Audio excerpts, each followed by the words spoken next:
Olá, meus queridos amigos, muito boa noite. Muito boa noite, muito boa noite aí para todos vocês.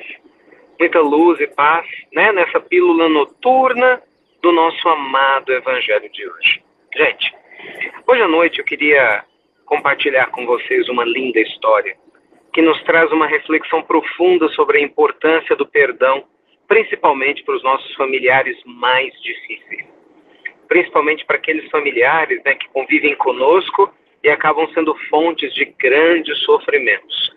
Sabe aquele filho complicado, marido difícil, esposa delicada, aquele pai, aquela mãe que só dá trabalho, ou qualquer outro parente, né, que a gente fica sem saber o que fazer para lidar com eles? Pois é. Olha que história. Nosso amado Divaldo, né, de maneira muito generosa, compartilha uma situação da sua vida, da sua família, que poucas vezes eu vi ele fazendo. Divaldo teve uma irmã que detestava o próprio pai, o pai deles.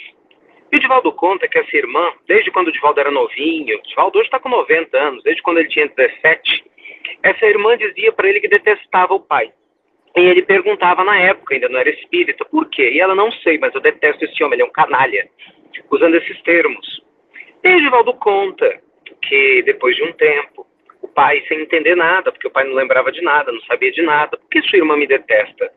E esse sentimento de animosidade era da parte dela para com o pai, não do pai para com ela. O pai amava a filha. Pelo contrário, ele ficava muito triste com tudo isso. Depois de um tempo, Divaldo, tendo a sua visão espiritual dilatada, vê o que aconteceu numa vida anterior, lá na Argélia, vejam só, né? Lá na África, os três, a mãe do Divaldo, o pai e essa irmã, estavam reencarnados no passado, creia você nisso ou não. E aí, no meio dessa situação, todo o drama aconteceu. O pai do Divaldo era casado também com a mãe e traiu a mãe, na época, com a filha, que não era filha, obviamente, né?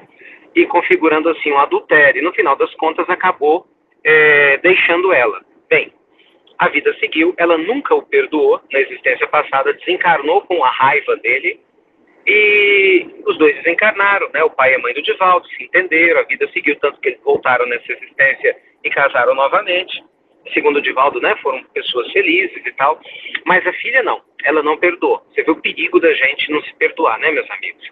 A irmã dele foi para o mundo espiritual com essa raiva e rancor, voltou para a Terra e ela não sabia racionalmente o que era. A memória cognitiva não registrava, mas a memória espiritual, sim, a animosidade com relação ao pai.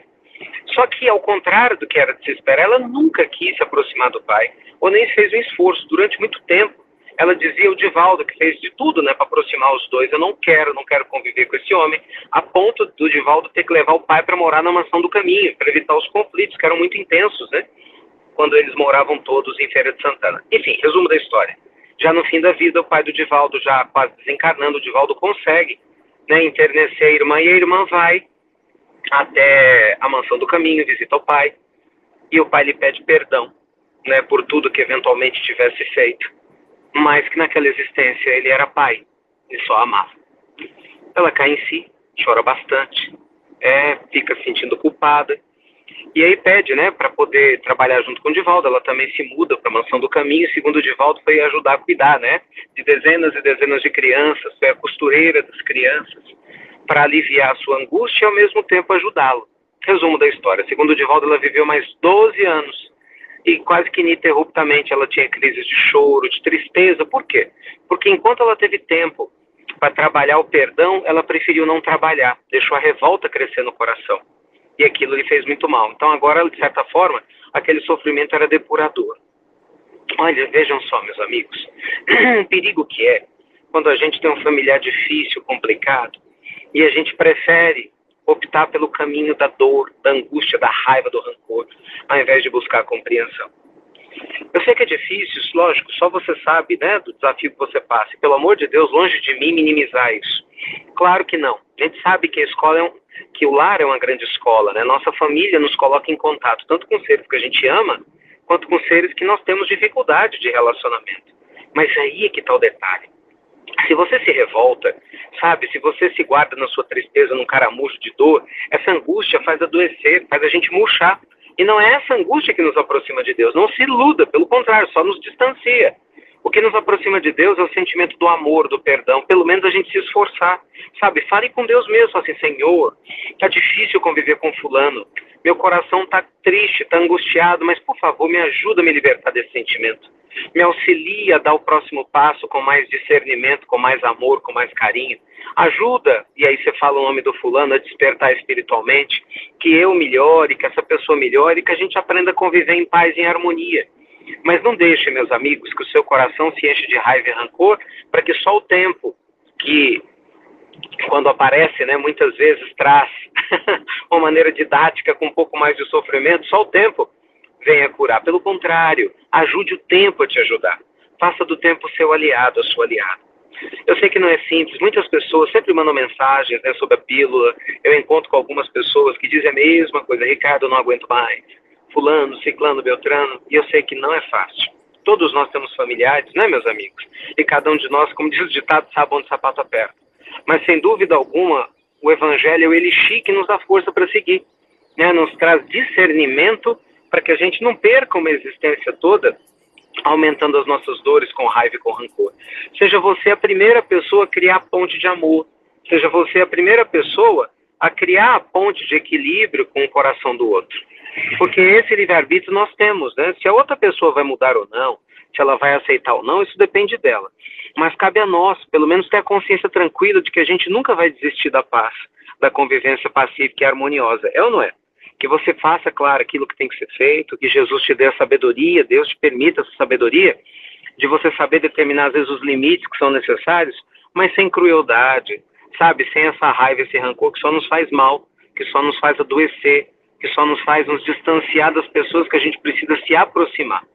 Então, bem-aventurados seremos quando a gente aprender a amar, né? E ter a paciência de trabalhar o perdão, principalmente com quem mais nos feriu. É interessante que o Divaldo termina essa reflexão e o mérito dessa fala é todo dele e nos toca muito. Eu estou compartilhando a mesma coisa com vocês, dizendo assim: a caridade moral, ela é muito profunda e especial e por vezes até maior do que a material, sem dúvida alguma, lembrando a orientação da espiritualidade superior. Porque é digno aquele que dá comida, aquele que dá água, aquele que ajuda materialmente, sem dúvida. Mas é mais digno ainda aquele que perdoa uma pessoa extremamente difícil que tem que conviver debaixo do próprio teto, não é? É digno aquele que ora por esse que muitas vezes é o seu perseguidor, né? Trabalhando através das linhas do tempo, o perdão e o carinho. Então, meus amigos, para essa noite de hoje fica maravilhosa. Não desista de você nem de amar as pessoas difíceis ao seu redor. Deixe o tempo atuar. Deixe o Evangelho confortar seu coração. O culto no lar, o Evangelho no lar, seu baluarte que vai te trazer sustento nas horas difíceis. Mas definitivamente não desista de viver a bondade divina através do seu perdão, da sua generosidade, começando com as pessoas que estão debaixo do mesmo teto. Pode ter certeza que o tempo vai saber recompensar o seu carinho, sua paciência e mesmo algumas lágrimas que eventualmente você derrame ou venha ainda derramar, mas que sejam lágrimas de redenção, né? De bênção e de libertação, ao invés de lágrimas de tristeza, rancor, culpa e arrependimento, que é o que a gente sente quando vê que a oportunidade de resgatar foi embora e que a gente vai ter que voltar aqui de novo mais uma vez para poder repetir a lição que a gente não aprendeu. Fiquem com Deus, luz e paz aí para o seu coração. Boa noite, claro, para você e para sua família, e até breve, até muito, muito breve, com luz e serenidade na sua alma.